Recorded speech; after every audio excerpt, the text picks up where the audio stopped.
Mesdames, Messieurs, bonjour, bonsoir selon le temps qui vous sourit. Bienvenue dans Dimanche Politique, un programme co-organisé par Eden Télévision et Diaspora FM. Ce numéro va osciller autour de 3 principaux thèmes, sans oublier l'actualité de notre invité. On va s'intéresser à la crise, à la renaissance du Bénin, le contentieux politique à la mairie de Cotonou et la gouvernance du président Patrice Talon. Vous le savez, il y a quelques mois, à l'occasion d'une procédure éclair, l'ancien maire de la ville de Cotonou, Liadi Soglo, a été convoqué par l'autorité de tutelle, écouté sur sa gestion, suspendu puis révoqué de ses fonctions.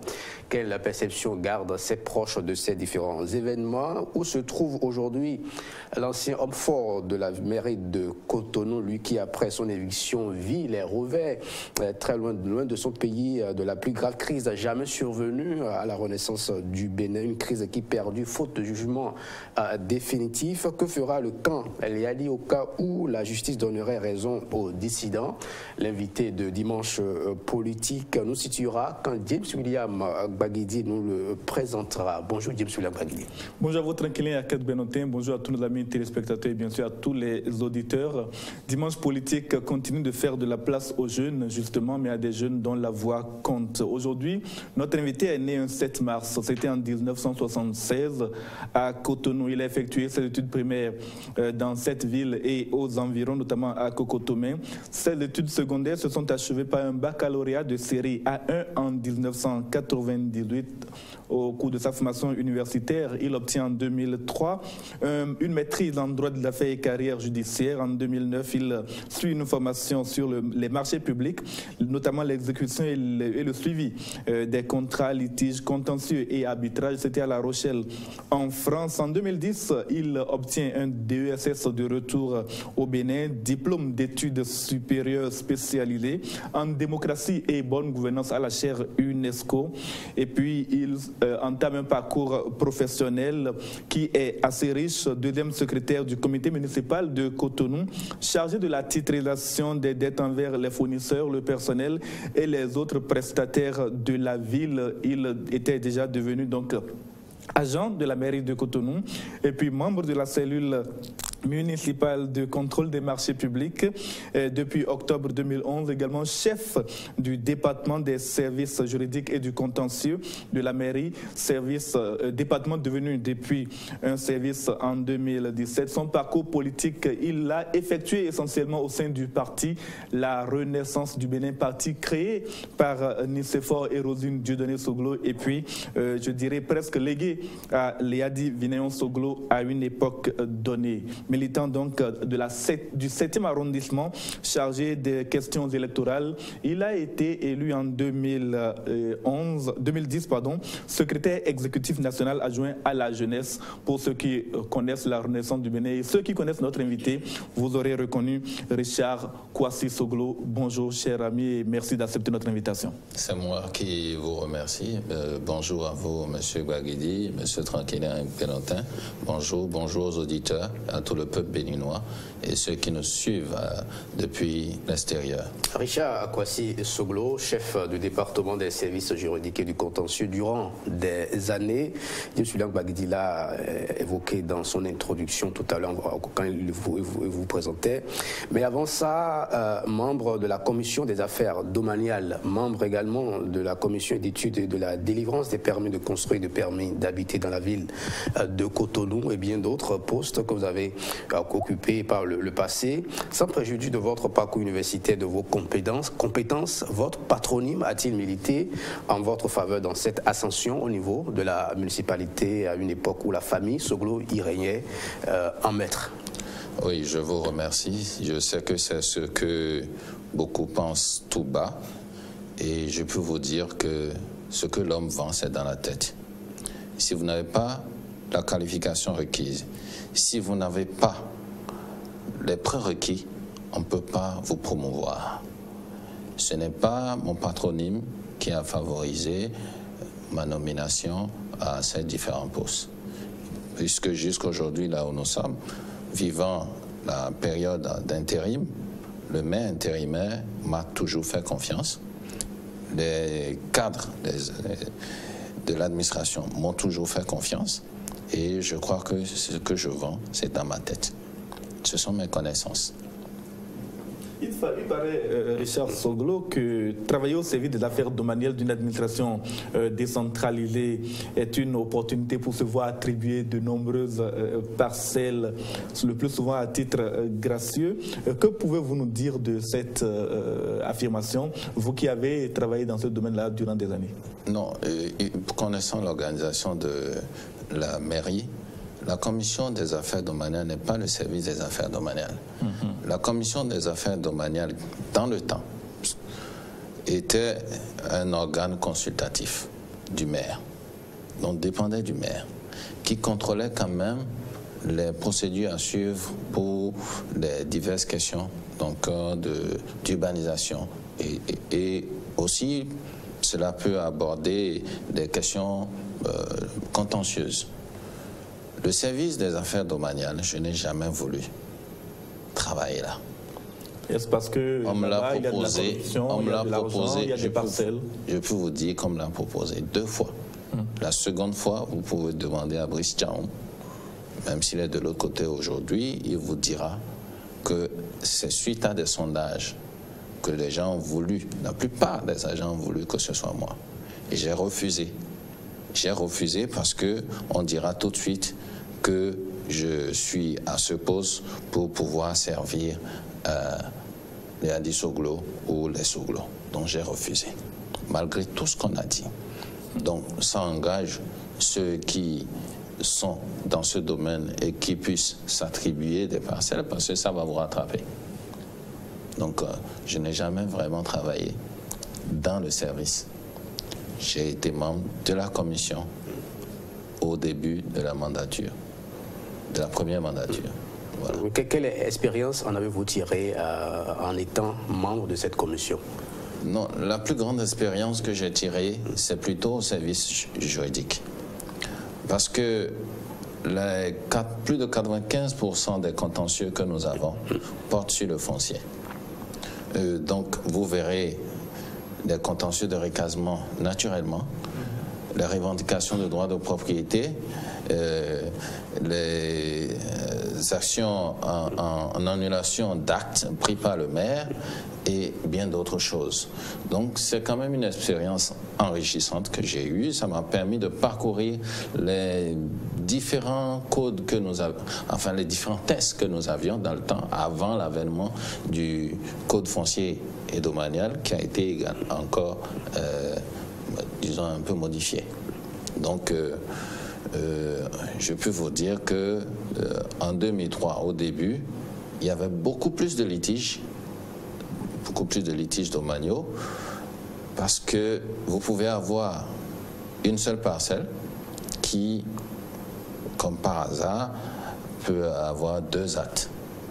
Et nous avons proposé, pour régler ce problème au maire dans le temps, donc, de sécuriser les actes, ce qui a été fait, ce qui permet aujourd'hui de ne plus avoir un permis d'habiter sur une parcelle, un arrêté sur la même parcelle ou un autre acte sur cette même parcelle. Nous avons proposé plein d'autres choses dans le domaine foncier qui aujourd'hui quand même portent, ce qui a diminué considérablement les contentieux. Ça, au niveau entre d'abord les administrés et la mairie, mais surtout les actes pris par le maire. Parce qu'il y a un service qui est chargé de suivi de la légalité des actes, qui doit donc voir si les procédures sont respectées, les normes sont bien suivies avant que le maire ne puisse donc apposer sa signature sur n'importe quel acte. Donc ça nous a quand même permis donc d'améliorer un tant soit peu la qualité donc des prestations au niveau de la mairie en général et de ce service en particulier. Richard Soglo, votre parcours que nous venons de décliner vous a révélé comme une personnalité plutôt médiatique il y a quelques années encore, et puis passé par là la crise au niveau de la mairie. Vous n'êtes plus aussi médiatique que par le passé. Que vous devenez-vous depuis? Est-ce qu'on vous a un peu interdit, les nouvelles autorités municipales, de vous exprimer comme par le passé, ou quelque chose a changé? Je ne suis pas le porte-parole de la mairie. c'était la Renaissance du Bénin qui me demandait, qui m'envoyait donc devant les médias. Et puisque la Renaissance du Bénin ne m'a plus demandé d'aller devant les médias, je ne vais plus devant les médias. Et quand certains amis me sollicitent pour des questions d'actualité, je réponds, comme vous, je réponds. Donc, je ne suis pas un homme médiatique. C'est vrai que on nous connaît un peu, il n'y a rien qui se soit passé depuis. Je circule librement, je suis à l'heure au bureau, et je vais à mes occupations normalement. Vous êtes secrétaire national à la jeunesse d'une des ailes. Nous sommes obligés de parler en ces thèmes. De toute façon, au cours de cette émission, on ira en profondeur. D'une des ailes, disais-je, du parti La Renaissance du Bénin. Avant de parler plus tard de la crise au sein de cette formation politique, dites-nous, Monsieur Richard Kwasi Soglo, comment s'exercent ses fonctions quand le parti est dans la situation de déchirement qui le caractérise aujourd'hui? Oui, d'abord, je voudrais vous dire, on finira par vous concéder l'appellation L de la Renaissance du Bénin, puisque la Renaissance du Bénin est un phénix. Vous connaissez cet oiseau emblématique qui renaît de ses cendres. Donc, on vous concède ça. S'il y a des ailes, ces ailes permettront donc au phénix de bien voler et d'atteindre ses objectifs. Alors, pour en revenir à votre question, la crise aujourd'hui empêche beaucoup de choses, il faut se l'avouer. Mais cela ne nous empêche pas d'assumer nos fonctions. Avec les jeunes, c'est vrai que c'est moins qu'avant, avec les jeunes, et de répondre partout où le parti doit être représenté, qu'on nous appelle, on répond dignement, on répond la tête haute pour dire que les idéaux qui nous ont conduits à militer pour la Renaissance du Bénin demeurent. Et que ce que nous avons partagé ensemble avec ceux qui sont aujourd'hui en dissidence est plus important pour moi que les petites frustrations qui ont conduit à cette crise-là. Donc, j'exerce ma fonction, je l'assume pleinement jusque-là, sans crainte. Richard Soglo, une crise ou un contentieux politique est né à la mairie de Cotonou il y a quelques mois. C'est de cela que nous allons parler à présent.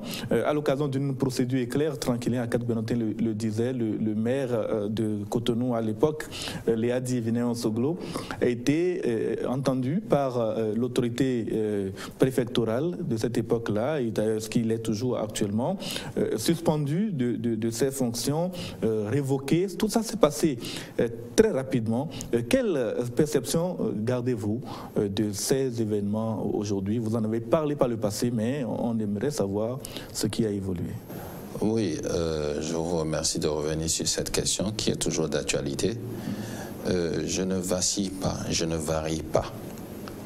Ce que je disais en temps, je répète. La procédure est vide.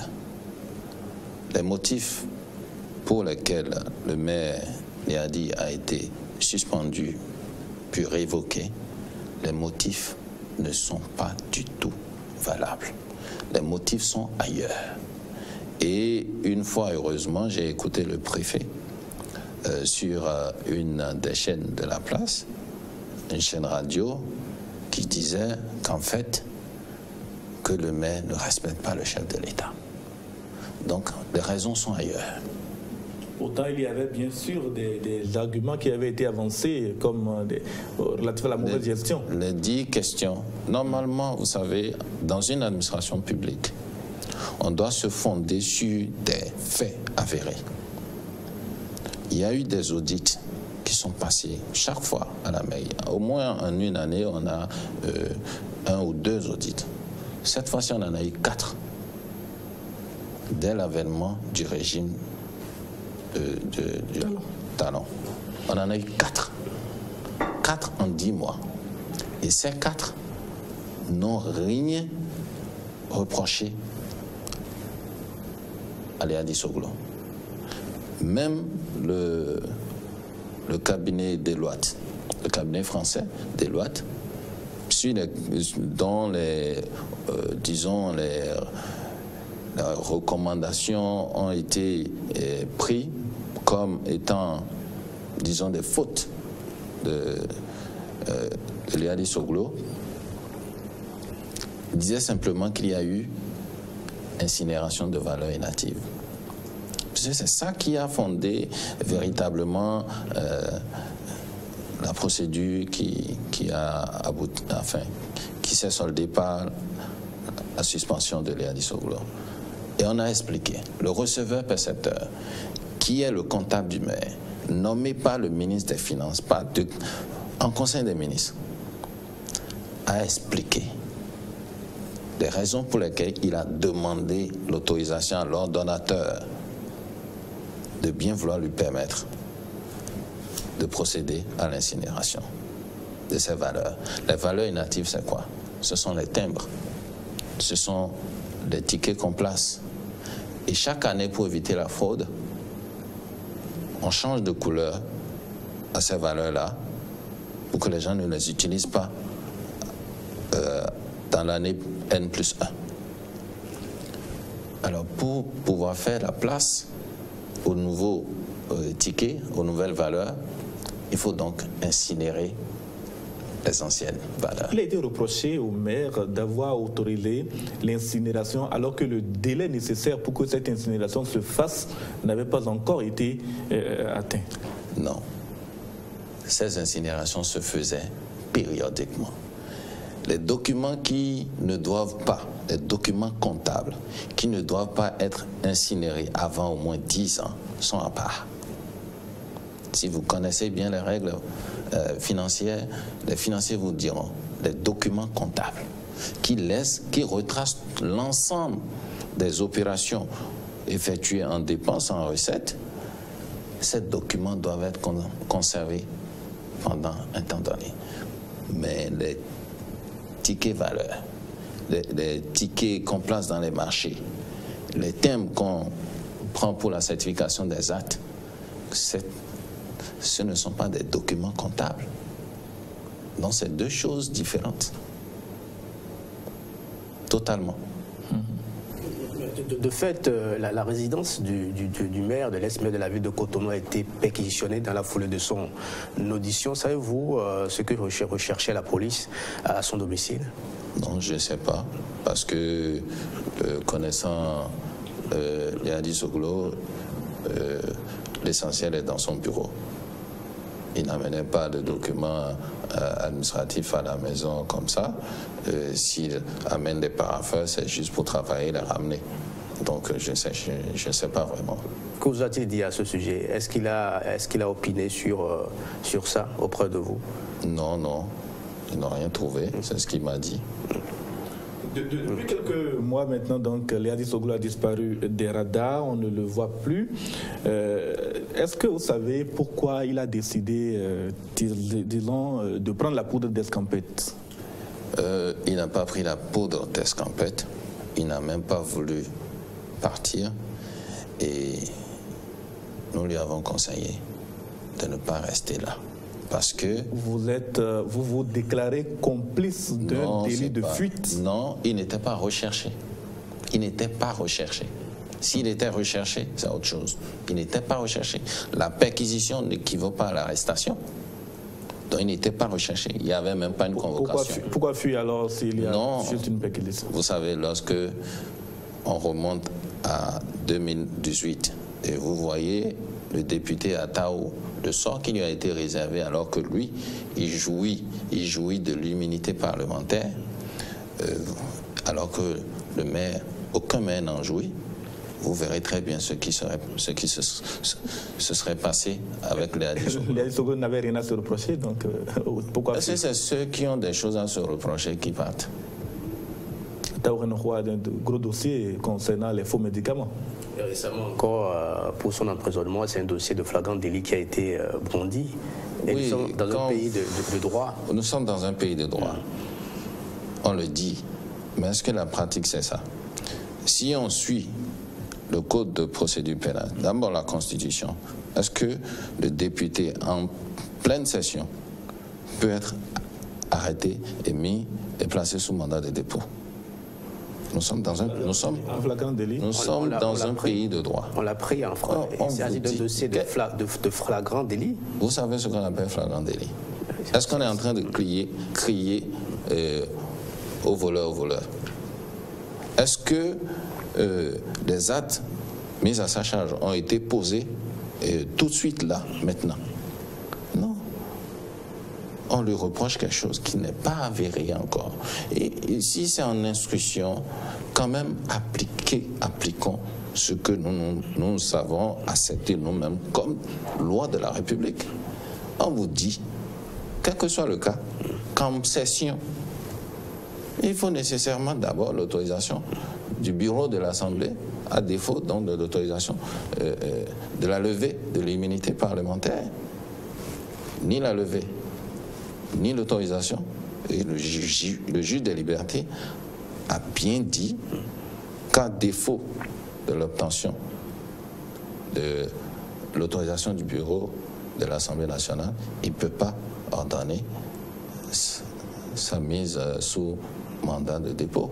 C'était avant qu'on ne brandisse le dossier concernant le flagrant délit. Donc, à ce moment-là, le juge des libertés ne pouvait plus être consulté. Absolument, c'est faute en douane.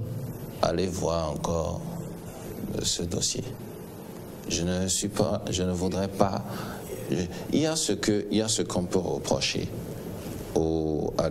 à l'affaire des faux médicaments, à l'honorable, si c'est avéré. Mais il y a la procédure. Moi, je m'en tiens aux règles de droit.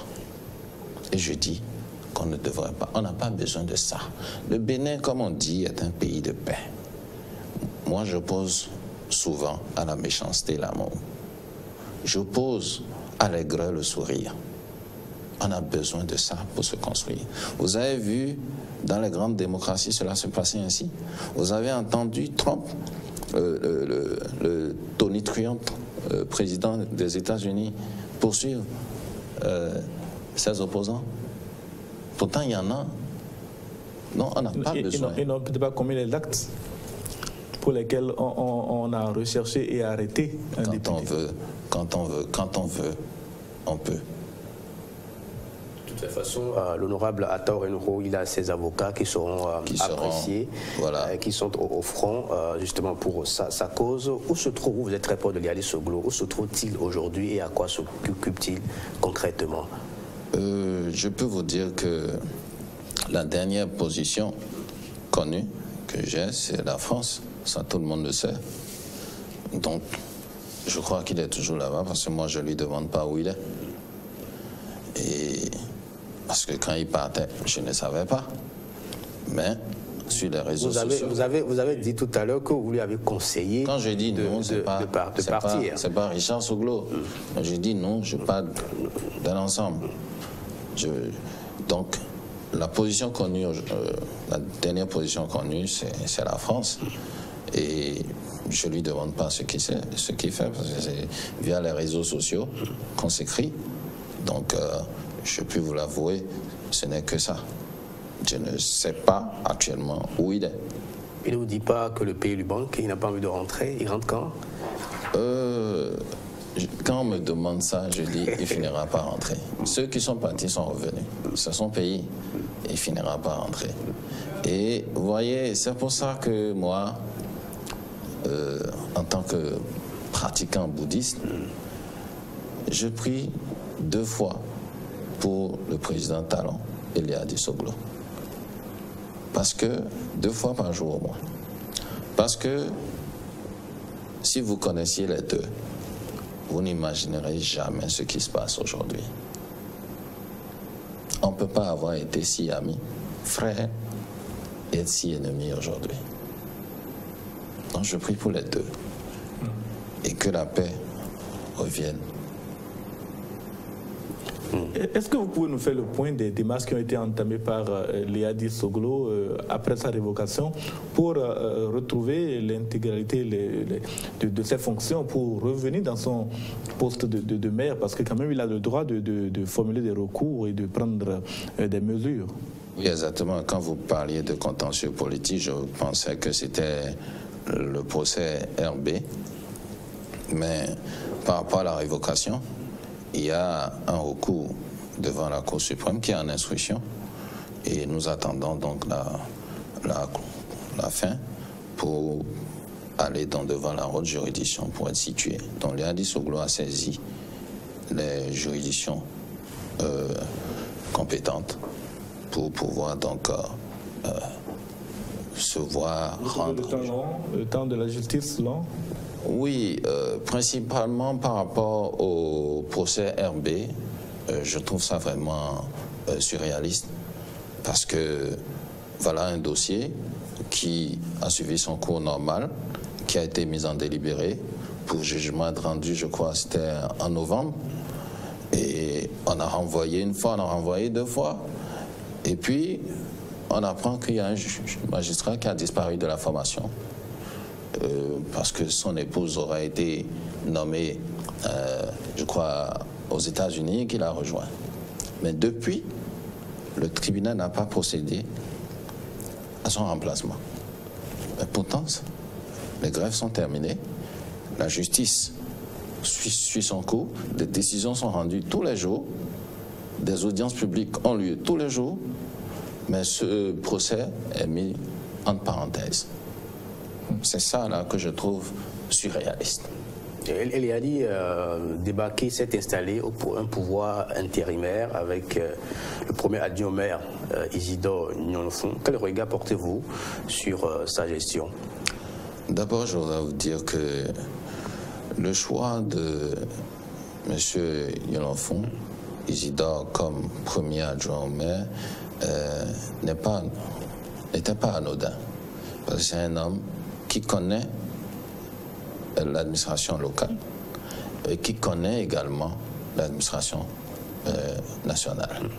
Il a été d'abord fonctionnaire de la circonscription urbaine de Cotonou. Il a été conseiller du président Kérékou, ministre de la décentralisation et tout ça. Donc c'est quand même un homme d'expérience. Et aujourd'hui, il assure la plénitude des fonctions de maire de Cotonou. Et c'est là que vous verrez que, en fait, le problème de Cotonou n'est pas un problème de gestion.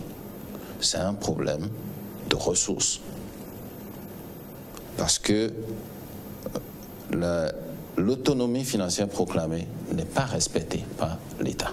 N'a jamais été respectée par un gouvernement de la place. Donc, vous voyez, c'est quelqu'un qui, aujourd'hui, assure pleinement cette fonction de maire de Cotonou. Et je suis heureux qu'il ait confiance en moi. Parce que parfois, il m'appelle, il ne regarde pas mon nom, il ne regarde pas ma coloration politique. Il m'appelle sur des questions pointues et je lui donne mon avis en tant que juriste. Donc, je suis quand même bien avec lui et je le vois faire. Il est très actif. Vous parliez d'autonomie financière des municipalités tout à l'heure. La semaine dernière seulement, nous recevions ici le directeur général de la Société de gestion des marchés autonomes. Est-ce que vous continuez au niveau de la mairie de Cotonou de vous plaindre de ne pas avoir dans votre giron les marchés dits autonomes que sont Dantokba, Ganrik, Boubanou, etc. Ça, c'est de notre droit. Parce que la loi 97-029 l'a consacré. Ce n'est pas nous qui l'avions demandé, c'est le législateur qui l'a consacré. Mais nous ne nous attardons plus sur ces petits problèmes. Les Béninois, les Cotonois ont besoin de voix pour vaquer à leurs occupations. Oui, malheureusement, si vous vous attardez sur ces questions, vous n'irez nulle part. Vous n'irez nulle part. Il y a des problèmes avec la Sogema qu'on a essayé de régler avec le préfet, avec le ministre de la décentralisation.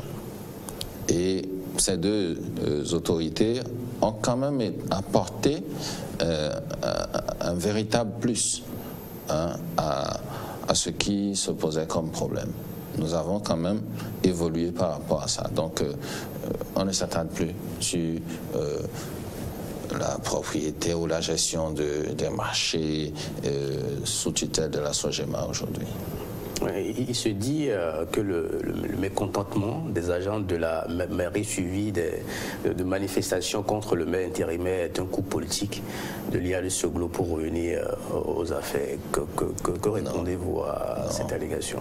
Non, ce sont des rumeurs infondées.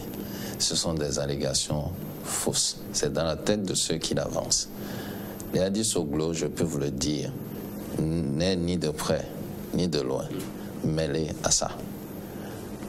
Les agents, les syndicats de la maison ont régulièrement déposé une motion. Je ne suis pas dans le syndicat qui a déposé la motion, mais quand même, je peux vous dire que l'IAD Soglo n'a aucun lien avec eux, puisque c'est à tort que des journaux ont titré que les agents de la mairie de Cotonou réclamaient le départ du maire intérimaire et du préfet Tobola. Aucun agent de la mairie, aucun syndicat de la mairie n'a demandé le départ du maire intérimaire. Les syndicats ont posé des problèmes par rapport aux avantages, ce qui est réel. Vous avez des agents qui vous demandent même 500 pour rentrer. C'est normal ça? C'est pas normal. Quels sont les réels problèmes qu'ils posent sous le mécontentement? Ils ont parlé de la carte d'assurance que nous n'avons pas, effectivement, depuis janvier. Donc vous êtes aussi mécontent? Oui, bien entendu, puisque ça me profite. Et depuis 8 ans, je crois, qu'on a au moins la couverture sanitaire sous cette forme, ça avantage tout le monde. Donc aujourd'hui, vous êtes obligé d'assumer la plénitude des frais. Donc, je le suis. Mais j'étais quand même au boulot. Vous le manifestez sur votre lieu de travail? J'étais à mon poste et je travaillais. Il y a ça. Et puis, ils ont également réclamé, comme d'habitude, des arriérés de primes. Et puis, il faut vous dire que depuis janvier à aujourd'hui, les primes ne sont pas payées. Donc, c'est normal. C'est normal. Et c'est pas pour rien qu'ils ont été voir le préfet. C'est pas pour rien que le préfet les a reçus. Donc, le problème n'est pas seulement au niveau de la mairie. Par le passé, il y avait du mécontentement. Les agents se contentaient de manifester à la mairie. Ils n'allaient pas voir le préfet. Pourquoi faut-il aller voir le préfet aujourd'hui? Le préfet a voulu recevoir les syndicats. La manifestation ne s'est pas étendue jusqu'à la préfecture. C'était à la mairie, comme d'habitude. Comme d'habitude. Non. C'est le préfet qui a voulu les recevoir. Donc, parce qu'aujourd'hui, le maire intérimaire donne plus de facilité au préfet pour s'impliquer dans les affaires de la mairie, c'est ça? Ce que l'IAD Soglo ne faisait pas et qui apparemment déplaisait? Je ne sais pas si c'est ça. Avez-vous espoir, vous, Richard Kwasi Soglo, que le maire l'IAD Soglo retrouvera son fauteuil de maire, soit par la voie de la justice ou des urnes? Oui, comme on dit, comme je vous l'ai dit, je suis bouddhiste, donc je positive tout le temps. Et en tant que juriste, quand je vois le fond du dossier, je dis que c'est question de temps. Et pendant ce temps, l'IAD Soglo, il vit de quoi? Il se débrouille comment? Des ressources pour vivre en Europe, c'est quand même... Ça, je ne lui ai pas demandé. Mais moi, il ne m'aide pas ici. Il ne m'envoie rien. Donc l'essentiel pour moi, c'est ça. Parce que moi, là où je suis, j'ai besoin d'aide. On va aborder un autre sujet, c'est bien la crise à la renaissance du Bénin. Il n'aura pas fallu beaucoup de temps pour que le parti de l'IAD Soglo, après son éviction de la mairie de Cotonou, entre en ébullition depuis la plus grave crise jamais survenue à la renaissance du Bénin perdure. Pensez-vous qu'il y a une relation de cause à effet entre ces deux événements? Oui, on vous l'avait dit sur cette chaîne que tout était planifié. Et on le savait. Par qui? vous le savez. Nous ne le savons pas. Tout était planifié. Nous ne le savons pas. Non, c'est pas grave. Nous ne le savons pas. C'est pas grave. C'était planifié. Et ça s'est exécuté en temps et en heure. Il y a un lien entre les deux. Lequel? Ne me faites pas dire tout ici. Dites non. Nous ne savons pas. Nos téléspectateurs, si vous êtes venus, c'est pour J'en ai assez dit. J'en ai assez dit. Et donc à revoir les émissions que nous avons faites ensemble et comprendront. Mais je peux vous dire que tout était planifié. Vous avez peur de parler aujourd'hui, Richard Soglo, vous avez peur de vous exprimer. Je parle là maintenant. De dire autant que vous le disiez, que vous en disiez. C'est un droit constitutionnel. Oui, vous parlez, mais vous ne parlez plus autant que par le passé. Vous ne nous dites plus autant de choses. Je dis tout. Vous ne dites pas tout. Puisque vous dites, vous renvoyez nos auditeurs et les téléspectateurs à des anciennes émissions. Ils savent mieux que vous. Pour ceux qui n'ont pas accès à ces technologies, ne peut pas leur permettre de comprendre vos propos d'aujourd'hui. Évoluons. Ils comprennent mieux que vous, parce que c'est des gens qui viennent nous voir et qui s'expriment, qui expriment leurs ressentis. Donc, je ne fais pas de réserve en tant que tel, mais quand même, il faut savoir évoluer.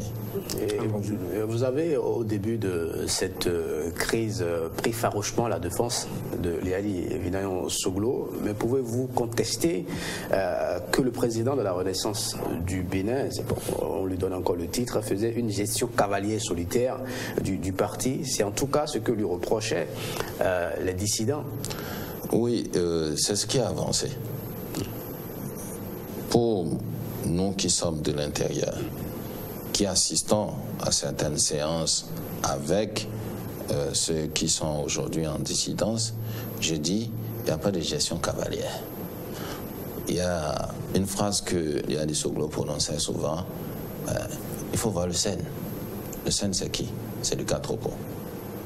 Je ne peux pas faire ça sans le SEN. Parce que quand vous prenez le bureau politique, il y a, disons, ce qu'on peut appeler la conférence des présidents. Donc le président, le vice-président, plus le secrétaire exécutif national. S'il y a des gens qui doivent en réalité s'offusquer, c'est les autres qui sont dans le secrétariat. Parce qu'ils ne sont pas associés à tout. Et je m'étonne qu'on dise, ouais, que pour le choix de Lionel Zinsou, que c'est Liali Soglo, ça, c'est des arguments qui sont avancés que le commun des Béninois peut croire facilement. Mais je peux vous dire que lors du bureau politique que nous avons tenu, je vous dis que c'est M. Yahweh Thomas et M. Atropo qui ont expliqué, qui ont fait, disons, le point des différentes rencontres qu'ils ont eues avec les candidats et les raisons qui ont milité en faveur de Zinsou avant que Liali Soglo ne prenne la parole. Et lorsque, le 12 janvier, je crois, 2016, si j'ai bonne mémoire, ils allaient à la Sénat, on a pris des photos qui ont circulé sur les réseaux sociaux. Et ça, vous avez vu des hommes contraints. Deuxième chose, on a dit qu'on n'a pas organisé le congrès à bonne date. Parce que le congrès devait se tenir logiquement en septembre 2015. En septembre 2015. En 2015, nous avions connu 2 élections majeures, pour ne pas dire 3.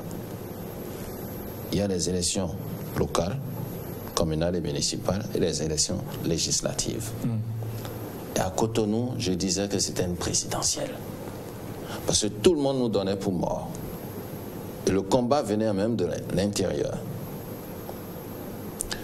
Et face à tout ça, quand on en sortait affaibli, financièrement et tout, physiquement, il fallait préparer la présidentielle. Avez-vous expliqué à cette époque-là aux autres membres du parti que le congrès ne pouvait pas se tenir pour ces raisons-là? Lorsque vous êtes de l'intérieur, vous avez des obligations. Personne n'était prêt à contribuer à ça. Personne n'était prêt à contribuer à la tenue d'un congrès. Puis il faut de l'argent quand même pour pouvoir organiser un congrès. Faire venir donc tous les militants au congrès. Il faut quand même de la logistique. Donc personne n'était prêt parce que personne n'en avait. On en a parlé. Donc, je vous dis que ce sont des raisons fallacieuses, subjectives. Quand vous rencontrez chacun, chacun dit sa frustration. On me cite même un exemple.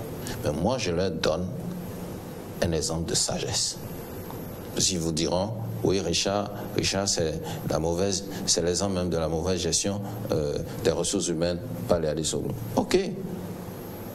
Parce que j'étais l'équivalent du directeur adjoint et qu'on m'a ramené chef de service, donc je vais me fâcher pour ça et dire, il y a dit Soglo, il gère mal, il est mauvais.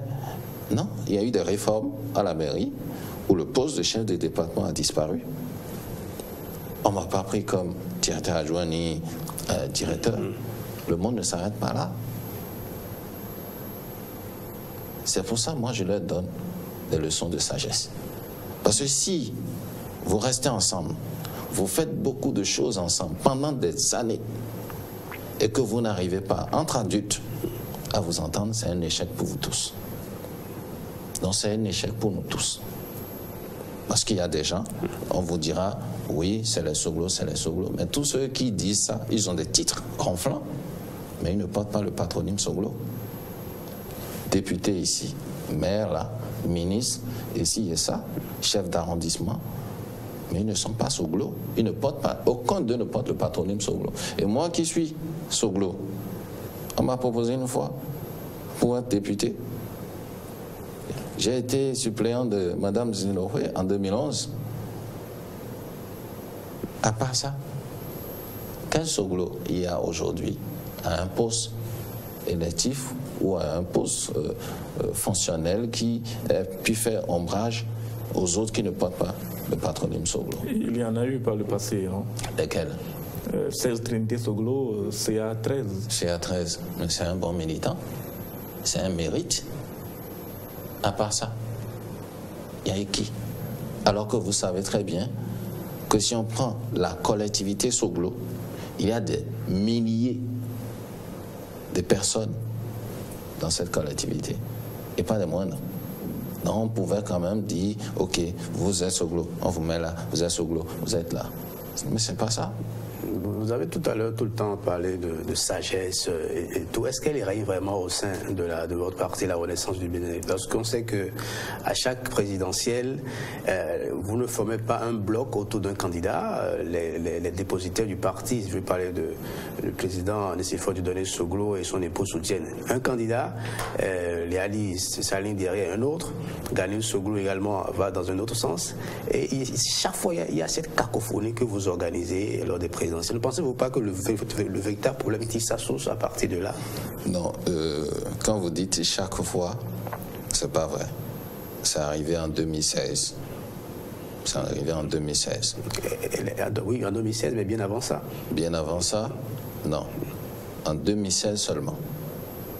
Le président Soglo n'a soutenu aucun autre candidat en 2011 que Maître Adrien Ombéji. En 2006, Yadi Soglo, candidat du parti, était au front. Et face à son frère. Oui, c'est là où lorsque vous me demandez, lorsque vous me demandez si la sagesse règne effectivement, les faits sont là. J'aurais voulu que la sagesse puisse régner effectivement. Mais ce n'est pas le cas. Ayons le courage de le dire. L'image que projette la famille, que projetait la famille en 2016 était lamentable. Vous voyez, le parti, parce que quand vous dites Yadi Soglo, il faut dire le parti. Le parti a décidé de soutenir un candidat, Lionel Zinsou. Le président Soglo a vu en lui la France-Afrique.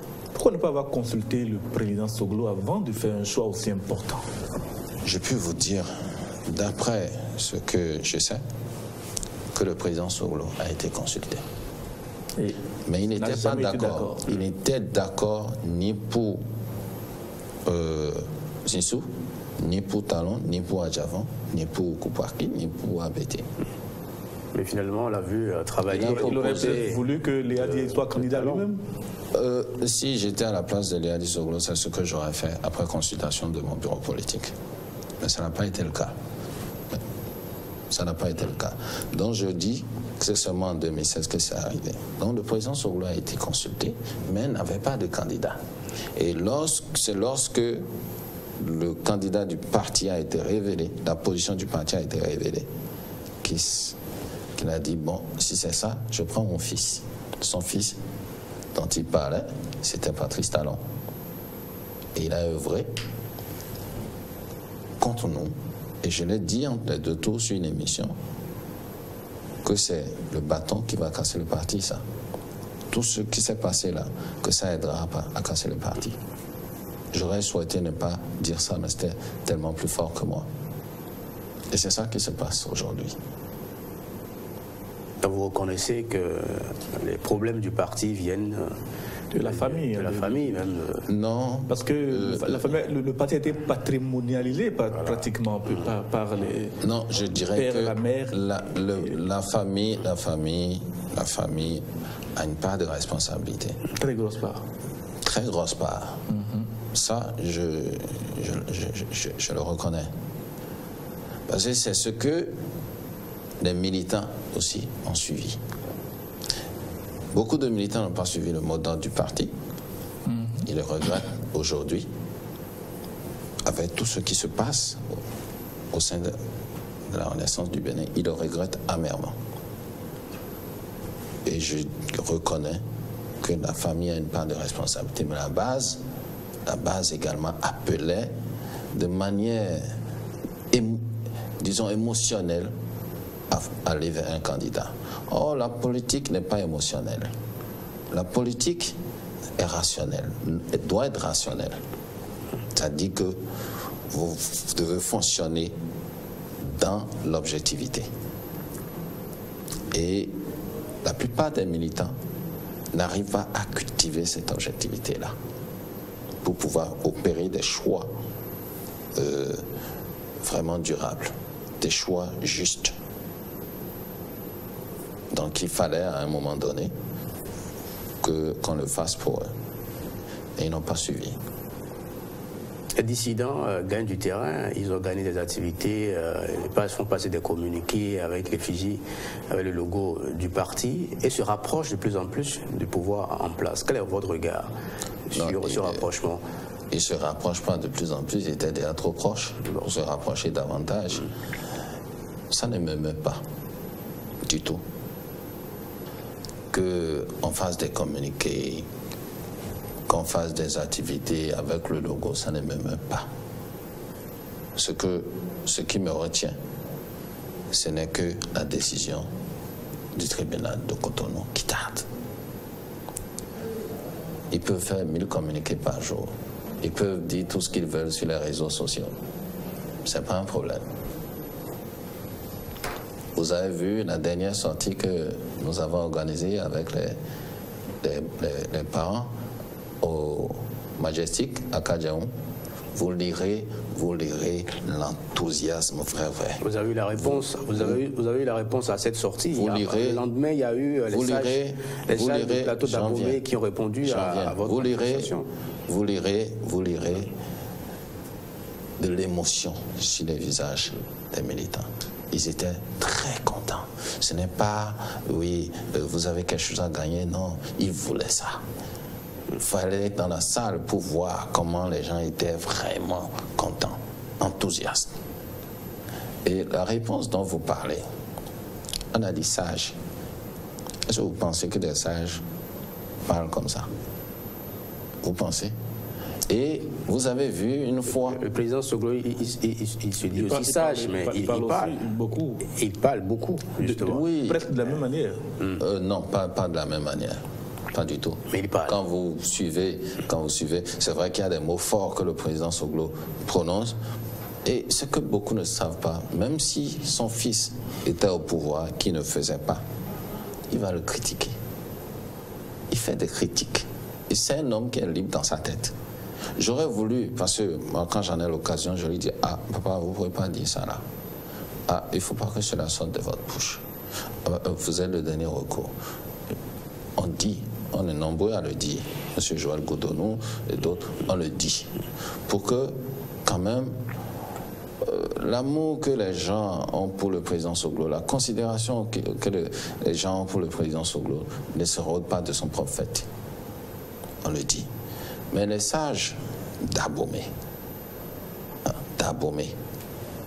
qui sortent pour s'attaquer au président Soglo, moi je laisse chacun apprécier. Parce que je vous ai dit, moi, aujourd'hui, les enseignements que je pratique ne me permettent pas d'aller dans le mauvais sens. Ça me permet d'être moi-même. Richard Soglo, que ferez-vous si d'aventure la décision de justice que vous attendez vous donne tort, en tout cas attribue le logo du parti, les emblèmes et autres biens du parti à ceux qu'on appelle aujourd'hui les dissidents, notamment Maître Abraham Zinouri et ceux qui le suivent? Je vous dis d'abord, c'est inimaginable. Quand vous regardez... Vous ne pouvez pas décider à la place de la justice. Non, non, pas du tout. Quand vous regardez le fond, la justice est saisie de quelque chose et ne peut que trancher que sur ça. Nous ne sommes pas en revendication de droit de propriété du parti. Il y a des faits qui sont déférés devant la justice et la justice va trancher sur ça. Et je suis imperturbable. Imperturbable, je suis serein. Et il y a un problème qui se pose. Si la justice ne tranche pas le dossier avant les législatives, que se passerait-il? D'abord, ce serait la honte de la justice elle-même. Parce qu'on ne peut pas, on n'imagine pas que les parties soient présentes. Qu'il n'y ait rien qui fasse obstacle à la reddition de la justice, d'une décision, pardon, et qu'on retienne juste. Ça confirmera que l'exécutif... Comment pouvez-vous être sûr que c'est une rétention, mais que rien n'empêche... Je suis au tribunal tout le temps. Je suis mes dossiers. Je sais comment ça fonctionne. Je sais comment ça fonctionne. Et je lis beaucoup. Donc, je sais comment ça doit fonctionner. Et je vous ai dit, que ce qui se passe par rapport à ce procès est surréaliste. C'est l'image de la justice même qui est en train d'être écornée. Rien ne justifie que depuis, parce qu'un juge de la formation collégiale a choisi de rejoindre son épouse aux États-Unis, qu'on ne puisse pas procéder à son remplacement avec tous les magistrats qu'il y a là, quand même. Que feriez-vous si la thèse se confirmait, si la justice ne tranche pas le dossier et que l'aile de Zinouri utilise des logos pour aller aux élections? Que ferez-vous? Tout est question de temps. Nous allons emprunter les voies de recours jusqu'à épuisement. Mais ce sera quand même trop tard. On aura fini les élections législatives. La fin du monde n'est pas après les législatives. C'est une question d'honneur. C'est une question de logique. Une question de dignité. Une question d'idéal. On ne peut pas laisser les choses pourrir de cette manière. On aurait souhaité régler ça. On aurait souhaité vivement régler ça. Alors nous parlons, il n'y a que la justice qui puisse trancher. Et quand vous dites, si cela arrivait, nous allons épuiser les voies de recours d'abord. Est-il possible, Richard Kwasi Soglo, que la paix revienne dans la maison Soglo et que la crise actuelle puisse être réglée à l'amiable, justement, et que éventuellement le président du parti, en tout cas de l'aile du parti de laquelle vous vous trouvez, se réconcilie avec les autres et éventuellement soutienne l'action du président de la République en place? C'est cette partie-là qui ne m'agrée pas. Parce que C'est possible? Non. Le but de la réunification ou de la paix ne serait pas de soutien au gouvernement actuel. Non. Mais on peut se réconcilier. Le but, non, on peut se réconcilier. Puisqu'on se voit individuellement, on se parle. Il y en a chez qui je vais, qui viennent chez moi. On se parle, on se voit. Vous dites quoi? Mais on s'est dit trop de vérité. Donc aujourd'hui, moi, le diable est dans les détails. Je ne poursuis pas ce que j'ai contre chacun. Quand je le vois, je lui dis. Ce que je pense, je lui dis. Et c'est pour ça que je vous dis que c'est des frustrations individuelles. En temps normal, dans un groupe, il y a toujours des... Allez demander à ceux qui sont proches ou dans les partis proches du pouvoir, ils vont vous dire qu'ils ont des frustrations. C'est partout. Partout où il y a un regroupement d'hommes, il y a des frustrations. Mais ceux qui devraient normalement motiver ou fonder la division du groupe doit être lié à l'application des statuts et règlements que nous nous sommes donnés objectivement. Et je vous dis que c'est des frustrations individuelles pour lesquelles on a avancé des motifs qui ont trait aux statuts et règlements. Mais ça ne tient pas en droit. Et c'est ça que je vous dis. Donc on peut se retrouver. Et ce qui se passe est général. Nous n'avons pas réellement de boussole sur le long terme, au plan national même, au plan continental. Je le dis souvent parce que quand je vois les chefs d'État se réunir à l'Union africaine, faire des discours tout en étant pressés de rentrer, alors que nous avons des fleuves qui peuvent fournir de l'énergie pour toute l'Afrique et même en revendre. Nous n'arrivons pas à relier nos capitales aujourd'hui par le train à grande vitesse. Nous n'avons pas de transport aérien en commun. Et ils vont faire... Nous n'avons pas d'orientation commune pour pouvoir satisfaire aux besoins de nos populations réellement. Et c'est ça également qui transparaît à la base dans nos regroupements, comme le parti de la Renaissance du Bénin. On doit s'asseoir pour dire, ok, aujourd'hui, les statuts et règlements donnent trop de pouvoir au président, donnent trop de charges au secrétaire exécutif national. Réduisons, faisons ci, faisons ça. On règle tout par les tests. C'est pour ça que, en tant que juriste, lorsqu'on me parle de la révision de la Constitution, je dis, il le faut, c'est nécessaire. Mais il ne faut pas une révision subjective. Donc, à la Renaissance du Bénin, on peut bien s'asseoir. Je discute, j'envoie tous les jours des messages à Elie Menvor, j'envoie des messages à d'autres. On se voit. Brice Tiamou, on se voit, on se fait des accolades.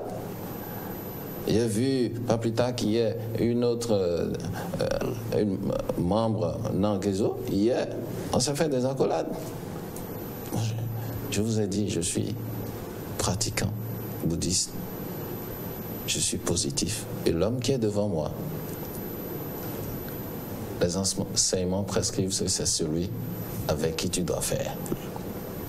Et j'ai l'habitude de dire aux gens, lorsque vous accusez l'autre là, il y a 3 doigts qui se retournent vers vous. Le message est compris après avoir parlé de votre actualité de la crise à la Renaissance du Bénin et du contentieux politique qui prévaut à la mairie de Cotonou. On va s'intéresser au troisième volet de cette émission qui dure 90 minutes. C'est bien la gouvernance du président Talon. Vos observations et analyses. Voici un peu plus de 2 ans que le président Patrice Talon est arrivé au pouvoir avec ses idées de réforme et ses méthodes que certains jugent radicales, d'autres opiniâtres. Que voyez-vous de positif, vous, Richard Kwasi Soglo, dans cette gouvernance d'un nouveau genre? Oui, beaucoup s'attendraient à ce que je peigne tout en noir, mais l'objectivité intellectuelle m'amène à dire que la réforme, il y a beaucoup de réformes justes, il y a beaucoup de choses qui sont osées. La rigueur, le Béninois en a besoin. Et sur ça, je suis d'accord avec le gouvernement. On ne dira pas qu'il y a un gouvernement qui ne fait rien. Ils font sûrement quelque chose. Ils font sûrement quelque chose. Donc, je vous dis clairement que le Béninois a besoin de rigueur. Maintenant, quand vous me demanderez qu'est-ce qui ne va pas, je vous dirai. Allez-y. Comme je vous l'ai dit, le Béninois a besoin de rigueur. Le pays a besoin de réformes. Mais le pays n'a pas besoin de réformes brutales. L'actuel gouvernement est comme pressé. Et tout doit être fait rapidement et brutalement. Les gens assimilent ça à de la méchanceté. Et c'est ça qui fait mal dedans. Est-ce que vous ne pensez pas que pour un régime avec un chef d'État qui est arrivé au pouvoir en professant qu'il va exécuter un mandat unique, qu'il est nécessaire d'aller vite pour redresser quelque peu ce pays quand même mis à terre par des dizaines d'années de gouvernance scabreuse? Rien ne justifie la précipitation.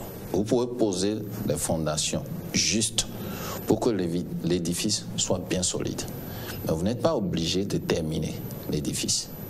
J'ai vu des immeubles à 4 niveaux s'effondrer. Parce que la fondation n'est pas bien posée. Le Bénin existait avant la colonisation. Notre pays existait avant la colonisation. Le Bénin existera après le nouveau départ, après la rupture. Quelqu'un d'autre viendra après des années pour dire aussi c'est le nouveau départ.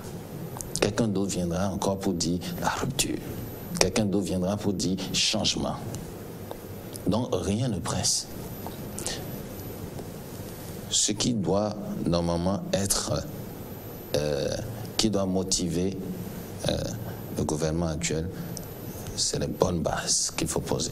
Mais c'est ce qu'il fait en optant pour des réformes. Ou bien tout doit partir du dialogue social, à mon avis. Parce que quand je vois tout ce qui s'est passé depuis 1990, il n'y a pas un seul homme qui puisse dire « je n'ai rien à me reprocher dedans ». Il y a eu des gens qui ont eu l'occasion de faire et qui n'ont pas su le faire, qui n'ont pas pu le faire, qui aujourd'hui sont en train de voir que c'est de leur faute. Et il y a des gens qui sont là maintenant, qui ont le plein exercice, mais qui avaient participé à tout ce que vous dites là. Qui vous allez prendre maintenant pour dire que Souyaï, il n'était rien, qui n'a rien fait, qui n'a pas joui. Même le chef de l'État actuel a dit que ça lui a profité. Donc on est tous coupables de quelque chose. Et pour ça, il faut d'abord dialoguer entre nous, définir les bonnes bases. Mais lorsque vous dites... À ce niveau, beaucoup de personnes, en tout cas certains observateurs, ne sont pas d'accord avec vous, puisque le chef de l'État, le président de la République, est-il obligé de consulter les forces vives de la nation avant de prendre cette décision, lorsqu'on sait qu'à travers les urnes, la majorité des Béninois lui ont donné le pouvoir de décider à leur place? Je n'ai pas dit qu'il a l'obligation, mais la démarche de sagesse l'aurait conduit normalement à consulter les gens pour pouvoir faire adhérer ces projets. C'est comme si on édictait de nouvelles règles. On a dit nouveau départ. C'est comme si on édictait de nouvelles règles. Les règles sont là. Il a obtenu l'adhésion pendant la campagne. Et vous semblez... Je vous dis, les Béninois ne votent pas. Les Béninois ne votent pas pour un programme. Les Béninois votent. Soit c'est un vote sanction, ou c'est un vote émotionnel. Chaque fois, on veut qu'il y ait Bonipace, on a voulu, et chaque fois c'est comme ça. Et vous semblez oublier, quand on parle des réformes, que vouloir changer les choses n'est jamais facile. Et en ce moment-là, engager des discussions avec tout le monde n'aurait fait que retarder le processus, et le président de la République pourrait finir son mandat en passant son temps à dialoguer s'il fallait vraiment... Non, ce que je dis, ce n'est pas que pour chaque réforme, il faut dialoguer. Vous savez, pour qu'on en soit là aujourd'hui, il a fallu qu'on s'asseye en 1990. On était jeunes, on a suivi ça à la télé. Il a fallu qu'on s'asseye en 1990 pour définir les bases. N'est-ce pas? Et les bases n'ont pas changé. Les bases n'ont pas changé, mais ont révélé leur insuffisance. D'accord? La Constitution de 1990 a montré également ses limites. Mais pour opérer les réformes de ce gouvernement, qui sont quand même un peu brutales, il faut faire asseoir tout le monde. On doit partir sur une nouvelle base, sur de nouvelles bases. Faire asseoir tout le monde, et chacun, les grandes forces vont opiner, comme ils ont tenté de le faire pour la révision de la Constitution. Je ne dis pas qu'à chaque réforme, il faut. Et parce qu'il y a des choses. Lorsque vous prenez la lutte contre la corruption aujourd'hui, c'est une très bonne chose. Une très, très, très bonne chose. Mais dites-moi, tel que ça se fait là, est-ce que c'est objectif? C'est là la question. Il y a des, par exemple, vous avez des gens qui sont impliqués dans des scandales, mais parce qu'ils embauchent la trompette quand le président parle pour dire c'est bon, nous vous soutenons, on ne les touche pas. Exemple. Vous les connaissez? Non, mais il y a quand même des proches du chef de l'État qui sont aujourd'hui, je parlais de l'ancien ministre, l'ancien directeur du Conseil national du CNCB, Antoine Dayouri. Voilà, donc c'est quand même l'un des premiers soutiens du chef de l'État. Donc vous ne pouvez pas parler de sélectivité dans la lutte contre la corruption. Je vous dis, et je réaffirme malgré les exemples que vous avez donnés, il dit que la lutte contre la corruption devait être objective. Et tel que c'est fait, je réaffirme que c'est sélectif. Le cas de Dayouri, je ne sais plus véritablement ce que... Mais qu'est-ce qui est arrivé? Il est en prison. Ah oui, c'est vrai. C'est la preuve. Oui, mais malgré ça, je dis qu'il faut l'étendre. Il faut l'étendre à tous ceux qui embauchent la trompette aujourd'hui. Je vous ai dit que c'est une bonne chose. Donnez des exemples. C'est vrai qu'on ne va pas vous tirer trop les du nez, mais donnez quelques exemples. On a recommencé avec le dossier de l'Assemblée nationale. Il faut avoir le courage d'aboutir. Il y a le dossier, je reviens chaque fois sur le dossier du scandale de l'eau, PPA 2. Même si on vous dit, vidé par la justice. Même si on vous dit, vous pensez que les Néerlandais ou bien vous êtes juriste, ils sont fous. Vous êtes juriste. Donc on a trompé la religion du juge. On a trompé la religion du juge. Parce que les constats faits par, je crois que c'est les Danois ou les Néerlandais. Les Néerlandais, oui. Les constats faits par ces derniers constituaient déjà l'infraction. Vous n'avez pas réalisé les choses, vous avez consommé. Mais après, on a permis à ces gens, contre qui mandat avait été déjà délivré, de réaliser les forages. Et de faire constater aux juges qu'en réalité, ce pourquoi les partenaires danois néerlandais s'étaient fâchés et ont plié même bagage, que ce n'était pas avéré. On a trompé la religion du juge, ce n'est pas la faute au juge. L'État doit reprendre ce dossier. Mais ce qui devait être reproché a déjà été fait. Pourquoi faudrait-il revenir indéfiniment sur ce dossier? Il y en a peut-être d'autres sur lesquels il n'y en a pas que ça, il y en a plein d'autres. Il y en a plein d'autres. Et c'est vous souvent qui les énumérez. Donc, je vous dis, la lutte contre la corruption est une très bonne chose. Et il faut pouvoir le faire, l'étendre à tous ceux qui sont concernés. pas un dossier, un scandale financier, un détournement. Il faut pouvoir le faire. En dehors de cela, que reprochez-vous à l'actuelle gouvernance? Je vous ai dit que les réformes sont juste, mais précipitées et brutales. Je n'ai jamais digéré la manière dont on a procédé au déguerpissement dans toutes les villes. Parce que quand on parle de développement, pour moi, le développement humain doit être au cœur du développement. Le développement infrastructurel n'est que pour les yeux. Vous avez vu, dans les grands pays développés, le taux d'insécurité. Le taux d'insécurité.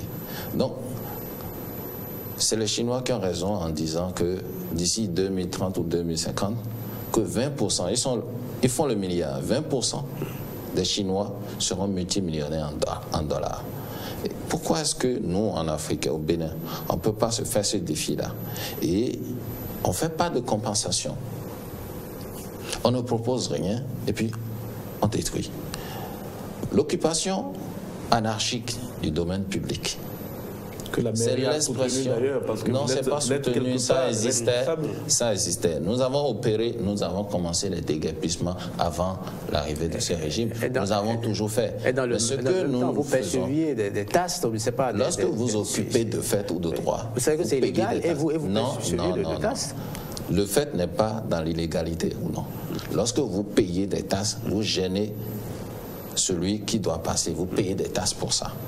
Que ce soit autorisé ou non, c'est comme ça. Et ça arrangeait la mairie. C'est pas que ça arrangeait. Si ça arrangeait, nous-mêmes, on n'allait pas procéder à des déguerpissements. Parce que les recettes de la mairie ont très largement baissé après le déguerpissement que vous avez opposé. Moi, je ne dis pas ça, c'est pas du tout ça. Je dis ce que je dis est beaucoup plus humaniste. Vous voyez un peu. Je dis l'occupation du domaine public, c'est l'expression d'un besoin. Et on a écrit, le maire a écrit pour dire, je propose que vous puissiez aider les communes à réfectionner les marchés existants, que vous puissiez aider les communes à créer d'autres marchés pour pouvoir envoyer les populations donc, à ces endroits avant de procéder donc, au déguerpissement. On n'a pas tenu compte de ça. Et la preuve, le président de la République a été obligé de venir devant les médias pour s'excuser. Est-ce que c'est normal? Il aurait fallu qu'on prenne le temps d'aider les communes véritablement à reloger ces gens-là, à leur trouver un endroit pour gagner de peu. Et je dirais la même chose par rapport à l'essence Payor. Je suis heureux que le préfet ait dit qu'il n'y aura pas de répression brutale. Parce que c'est l'expression d'un besoin. Nous devons par exemple organiser ces gens-là pour les orienter peut-être vers la terre. Nous avons des vallées qui ne sont pas cultivées, mais nous sommes fiers de dire que la vallée de l'Ouémé est la plus riche. Qu'est-ce qu'on en fait? Rien. Nous devons donc orienter ces gens-là vers d'autres activités qui seront beaucoup plus sécurisantes pour eux-mêmes et porteurs pour leur famille avant de pouvoir donc sanctionner. Vous avez énormément d'arguments contre la gouvernance en cours. Cela peut servir à l'occasion des législatives de 2019, Richard Soglo. Est-ce que vous seriez intéressé par un tel challenge, histoire d'aller au Parlement, renforcer la minorité parlementaire actuelle, voire même d'en faire une majorité pour contrer l'action du chef de l'État? Non, je ne suis pas dans la logique, moi, de contrer les actions de qui que ce soit. Mais déjà, est-ce que vous êtes intéressé par l'action parlementaire? Je suis dans la logique de la bonne construction de notre nation. Il faut que le Bénin, notre pays, soit une vraie nation. Et pour ça, il faut critiquer. Et si moi, j'étais chef d'État, j'écouterais beaucoup les critiques. Je n'écouterais pas trop les emboucheurs de trompettes qui disent tout est bien, c'est ceux-là qui conduisent très souvent à la dérive. J'écouterai les critiques parce que quand vous faites un travail sur, par exemple, votre ordinateur, vous n'arrivez pas à déceler toutes les coquilles. Vous-même, il faut donner ça à quelqu'un d'autre. Et ce quelqu'un d'autre-là, en matière de gouvernance, c'est ceux qui sont en face de vous, qui ne participent pas à vos actions. C'est eux qui voient. Comme on dit, les meilleurs joueurs sont assis parmi les spectateurs. C'est eux qui marquent plus de buts. Et si j'étais le chef de l'État, j'écouterais les critiques. Donc pour les législatives, j'ai déjà été candidat 1-2 fois. Et mes ambitions n'ont pas varié entre-temps. N'ont pas varié. Donc si cela arrivait, mais ce n'est pas ma priorité. Je le dis là tout de suite, ce n'est pas ma priorité. Ce n'est pas du tout ma priorité. Si ça arrive, ok. Mais ce n'est pas ma priorité. Et toujours dans le cadre des législatives, vous avez constaté, il y a des regroupements politiques qui se forment, des listes communes qui se forment. Quelle est la poursuite de la renaissance du Bénin? Envisagez-vous une possible coalition avec l'USL de Sébastien Adjavon, par exemple? Pourquoi l'USL? C'est un exemple que je donne. C'est l'une des forces de l'opposition aujourd'hui. Au regard du contexte politique actuel, il est clair qu'on ne peut pas aller seul. Mais avec qui, je puis vous le dire maintenant parce que ce n'est pas encore scellé. De toute façon, nous aurons notre mot à dire.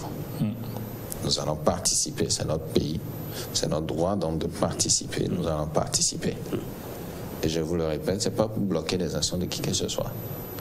Parce que je le dis, si le président de la République réussit, c'est pour le bien-être de tous. S'il échoue, c'est pour notre malheur.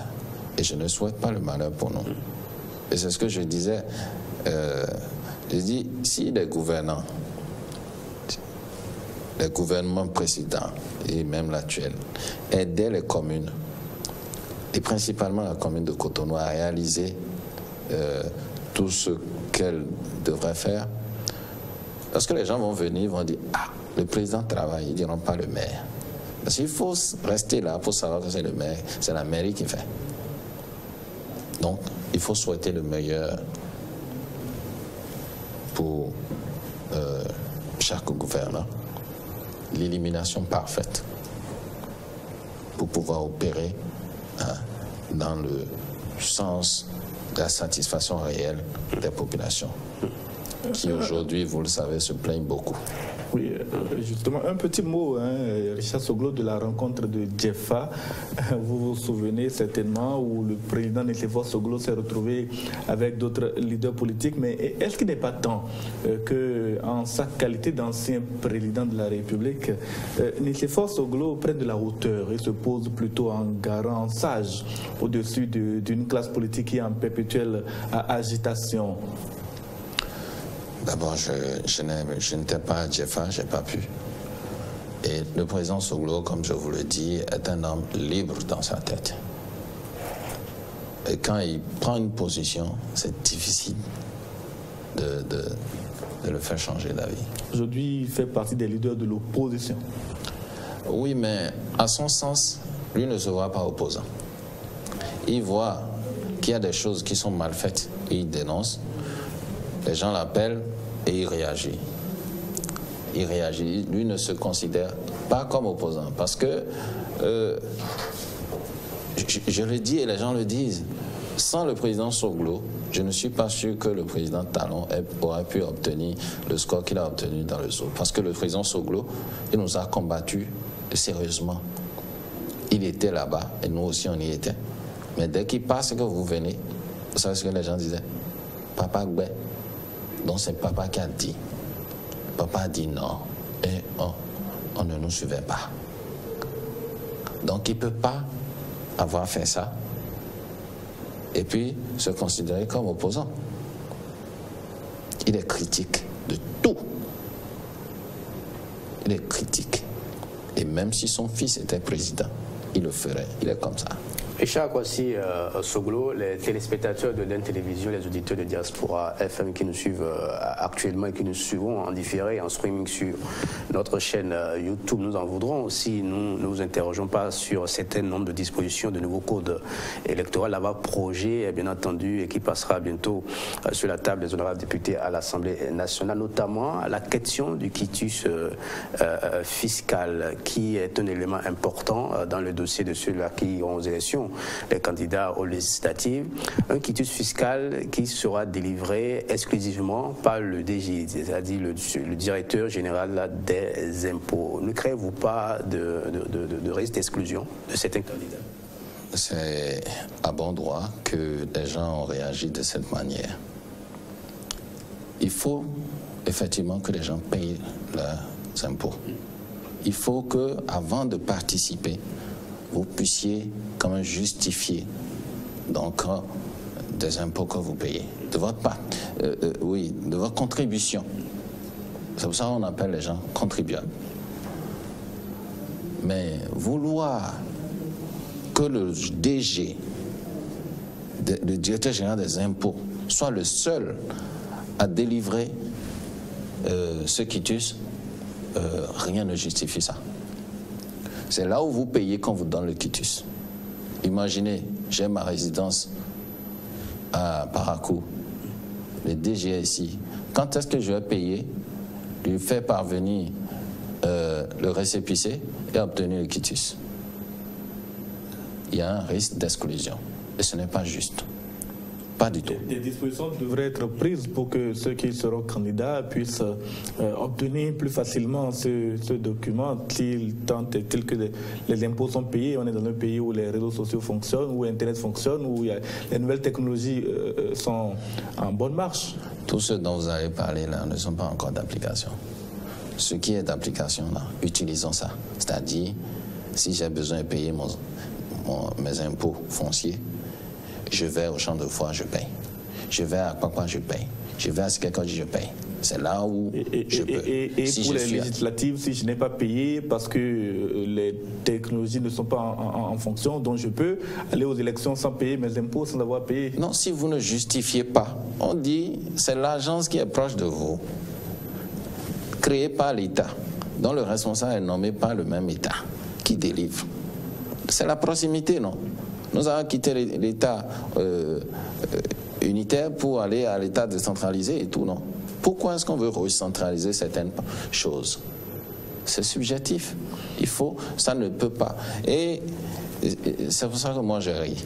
Les députés aujourd'hui qui constituent le bloc de la majorité présidentielle, ils vont se faire rattraper par tous ceux qui sont en train de voter de manière scélérate là. Ils vont se faire rattraper. Parce qu'ils n'échapperont pas à leur propre justice. Ça, là, je suis persuadé. Autre disposition du code qui pose le problème, c'est la résidence permanente, en tout cas pendant au moins un an avant l'élection. Avez-vous l'impression que cette disposition est-elle aussi orientée vers certains candidats possibles, notamment le président de votre parti, Léadi Soglo? Oui, bien évidemment, parce qu'avant on parlait d'avoir un domicile. Avoir un domicile au moins un an avant. Mais maintenant, on dit résider. Parce qu'il y a des choses qui étaient déjà sans interruption. Vous imaginez, et les Béninois de la diaspora, ils n'ont pas de droit. Déjà, je critiquais le critère de domicile.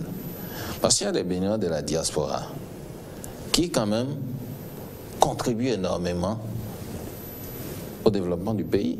On ne peut pas être de la diaspora et être candidat à une élection présidentielle ou législative. Pourquoi le Sénégal l'a fait? Quand on est élu dans ce cas-là, là-bas à l'extérieur. Vous participez aux sessions à l'intérieur. Ça se rejoint, non?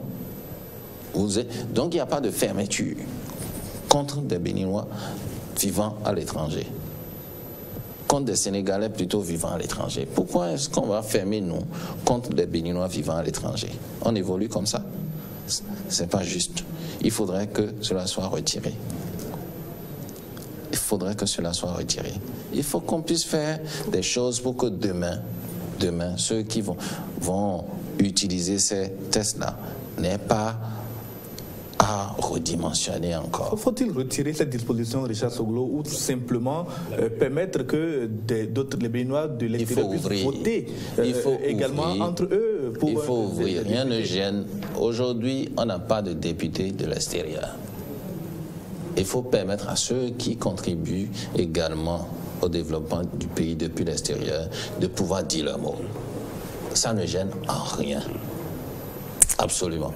Il y a une autre disposition qui concerne la validation des sièges des listes qui seront en compétition. On dit qu'il faut avoir 10% de suffrages exprimés avant de voir ces sièges validés. Comment est-ce que cela peut se faire?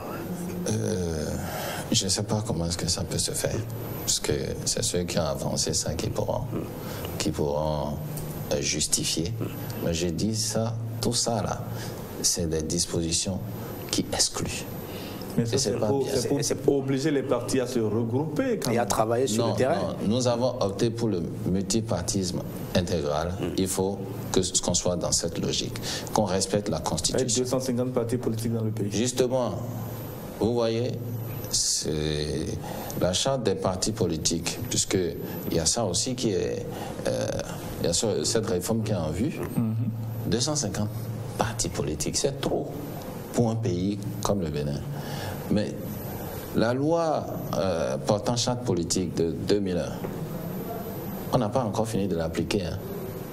Pas du tout. Parce que cette loi-là a déjà réglé le problème qu'on est en train de poser maintenant. C'est-à-dire que lorsque vous ne participez pas à 2 élections consécutives, le ministère de l'Intérieur prend ses responsabilités. Est-ce qu'on a déjà fait ça une fois? Faisons ce point et vous allez voir que beaucoup de partis vont disparaître. Il y a des partis qui sont créés pour juste servir d'instruments de chantage. Il y a des partis qui sont créés juste pour se faire voir, qui n'ont jamais participé ni à une élection locale, ni à une élection communale, et surtout pas à une législative. Et on dit, j'ai un parti. Vous avez un parti? Ok. Vous avez participé à combien d'élections? Le ministère de l'Intérieur vous raille. La loi a déjà prévu ça. Mais même les députés ne lisent pas. Ah bon, ils ne sont pas d'accord avec vous, ils sont... Moi, c'est mon opinion. Ils ne lisent pas. S'ils lisaient, s'ils faisaient des recherches par rapport aux précédents, il y a quelques-uns seulement qui se cultivent et qui vont chercher les textes existants avant de vouloir modifier. Mais les autres, ils embouchent la trompette. On va conclure en 20 secondes, après avoir dit tout cela. Oui, une fois encore, je voudrais vous remercier de m'avoir choisi pour votre émission de grande écoute ce matin. Et je remercie également les auditeurs et téléspectateurs pour le temps consacré à cette émission. Et je voudrais prier encore une fois pour ceux qui sont au devant de la scène, pour que l'illumination parfaite puisse gouverner. Merci. Illumination parfaite puisse nous gouverner, c'est le vœu de Richard Kwasi Soglo à l'issue de cette émission Dimanche politique de ce jour. Notre invité a opiné sur sa situation au sein de la mairie de Cotonou depuis le départ de Léadi Vinéon Soglo de la tête de la municipalité, le contentieux qui a conduit donc au départ de Léadi Soglo de la tête de la municipalité a été très largement évoqué. Richard Soglo n'a pas varié par rapport à ses dires du passé. C'est une procédure illégale selon lui et il est persuadé que si justice est dite, Léadi Vinéon Soglo devrait normalement retrouver la plénitude de ses fonctions. Quant à la crise, à la renaissance du Bénin, il espère qu'elle se résoudra de la meilleure des manières. En tout cas, il croit là encore en la justice de son pays. Mais sur la gouvernance talon, Richard Kwasi Soglo n'est pas très content. Il n'est pas du du tout en phase avec ce qui se décide actuellement, ni ce qui se prépare dans le cadre du code électoral. Et c'était ainsi qu'il nous a expliqué ses positions tranquilles à Kadbenote. Merci à vous, James William Gbagidi. C'était donc Dimanche politique en nouvelle diffusion sur votre télévision, votre radio, ce dimanche à partir de 21h, exceptionnellement sur Eden Télévision mardi prochain à 21h. Merci de votre fidélité renouvelée à Eden Télévision et à Diaspora FM dimanche prochain.